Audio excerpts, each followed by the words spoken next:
apa saja yang dia kehendaki. Karena Allah Subhanahu wa taala dalam hadisnya berkata, aku ni ikut saja apa yang engkau sangka diri tentang aku. Kalau engkau sangka baik, engkau dapat baik. Engkau sangka buruk, engkau pun akan dapat keburukan. Terpulang kepada engkau nak sangka macam mana, engkau akan dapat macam itu. Ini dalam bahasa hadis. Kalau bahasa modern kita sekarang ni, kita akan katakan apa? Minda positif akan dapat hidup yang positif. Minda negatif akan dapat hidup yang negatif. Orang yang selalu berpikir negatif, hidup dia akan negatif selalu, tuan-tuan. Mustahil dia akan hidup positif. Tak akan ada kebahagiaan dalam hidup kalau kita berpikir selalu negatif. Sebaliknya, orang yang berpikir positif, berpikir berminda positif, maka dia akan hidup bahagia. Walaupun dalam keadaan yang sangat sederhana, walaupun dalam keadaan yang paling sempit sekalipun.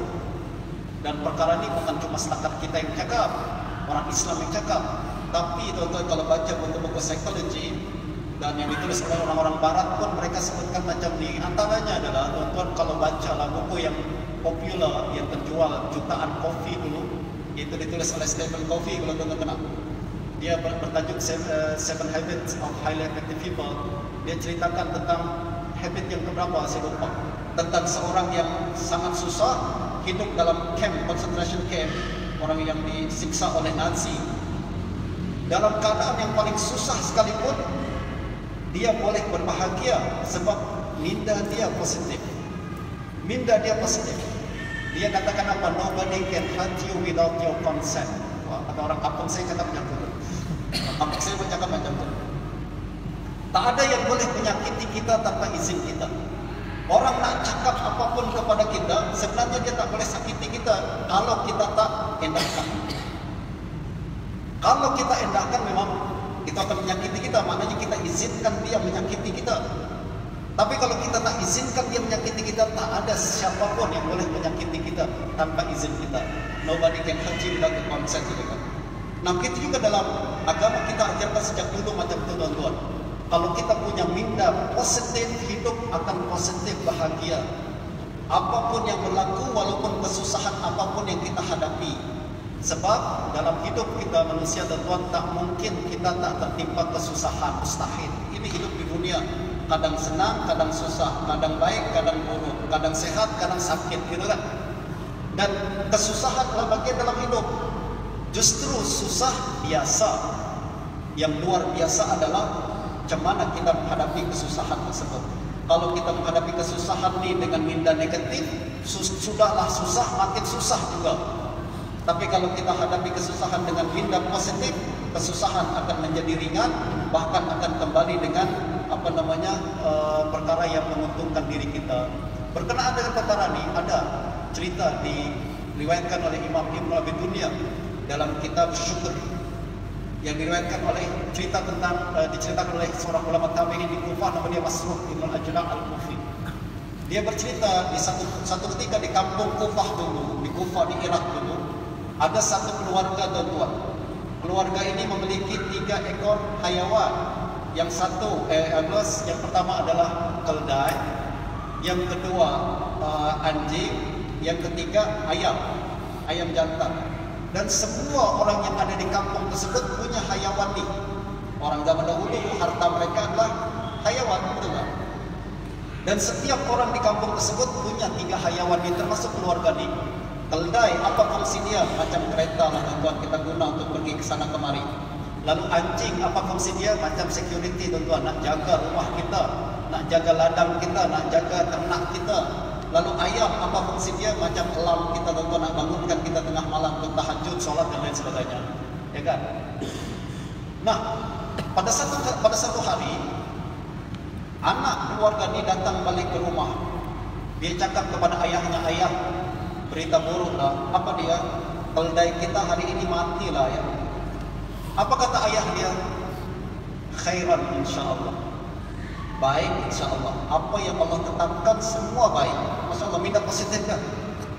Musibah nih, musibah. Tapi kata ayah dia, insyaAllah baik. Apa yang Allah tetapkan semua baik. Allah Maha Pengasih, Allah Maha Penyayang. Minta positif. Esok harinya, anaknya balik semula ke rumah. Dia berkata, ayah, bad news lagi. Apa dia? anjing kita hari ini matilah ya. Apa kata ayah dia? Khair insyaallah baik, apa yang ditetapkan baik. Pada hari ketiga anaknya balik lagi, cakap ayah bad news lagi. Apa dia? Ayam kita mati pula hari ini. Kata ayah dia, insyaallah baik. Minda positif tuan. Kalau kita kan, woi udah marah-marah lah. Semalam baru mati keldai, sekarang anjing pula mati. Macam istilah kita, baru semalam kereta rusak, sekarang TV pula rusak. Awak buat macam mana nih? Kita udah marah-marah, anak kita dah. Tapi dia, ayah kata, insyaallah baik. Apa yang Allah tetapkan baik, minda positif. Pada satu hari tuan, pada satu malam, datang penyamun ke Kufah, ke kampung ni. Penyamun pada hari itu tuan bukan satu orang masuk, pecah masuk. Penyamun pada hari itu 40 orang tuan masuk. Macam kasih bapa, Alibaba tu. Dia bawa penyamun 40 orang, bukan cuma menyamun ke rumah. Kalau dia menyamun ke rumah, dia bukan cuma ambil harta benda. Sekali dengan ahli keluarga diangkut. Sebab pada zaman dahulu mereka masih jual hamba sahaya kan. Nah, penyamun ni datang ke kampung, kemudian masuk ke setiap rumah yang ada di kampung tersebut. Semua diangkut, harta benda diambil, anak-anak, istri, semua pun diangkut oleh mereka. Tak ada yang selamat dari kampung tersebut kecuali keluarga ini. Apabila mereka bangun pada pagi hari, dia nampak, dah kosong lah kampung ni, tak ada orang sama sekali. Dia fikir, kenapa kita boleh selamat dah? Kenapa kita saja satu kampung ni, dalam satu kampung, kenapa satu keluarga kita saja yang selamat, mereka semua tak ada yang selamat? Apabila mereka perhatikan, ternyata penyamun ni tuan-tuan, dia targeting satu rumah. Kalau dia tengok ada keldai di rumah tersebut, mereka masuk rompak. Kalau ada anjing, mereka masuk rompak. Kalau ada ayam, mereka masuk rompak rumah tersebut. Nah, rumah ni tak ada ayam, tak ada keldai, tak ada anjing, justru mereka tak masuk. Macam kita juga lah tuan-tuan kan, kalau kita masuk ke satu taman, kita akan nampak apa? Kalau depan rumah ada kereta, maknanya ada orang tadi, betul tak? Kalau depan rumah ada sepeda motor, mesti ada orang maknanya. Itulah macam itu juga mereka tengok. Atau lampu hidup, misalkan maknanya ada orang. Ini zaman kita sekarang. Zaman dahulu mereka tengok dengan hayawan-hayawan ini. Nah, karena ahli keluarga ini sudah tak ada lagi hayawan, Allah dah ambil keldai mereka, Allah dah ambil anjing mereka, Allah sudah ambil apa lagi ayam mereka, tak punya apa-apa lagi. Penyamun masuk, dia ingat rumah ni tak ada orang, kosong. Justru mereka tak masuk ke rumah tersebut, justru mereka selamat. Tengok Allah punya plan tuan-tuan. Kita aja yang tak tahu. Justru apabila Allah tetapkan sesuatu kepada kita, ingat, minda positif. Khairan insyaallah, insyaallah ini baik. Apa yang Allah tetapkan mesti baik. Saya tak tahu, Allah Maha tahu. Allah punya planning, Allah punya rancangan, dan kalau kita punya minda positif, insyaallah hidup kita pun positif.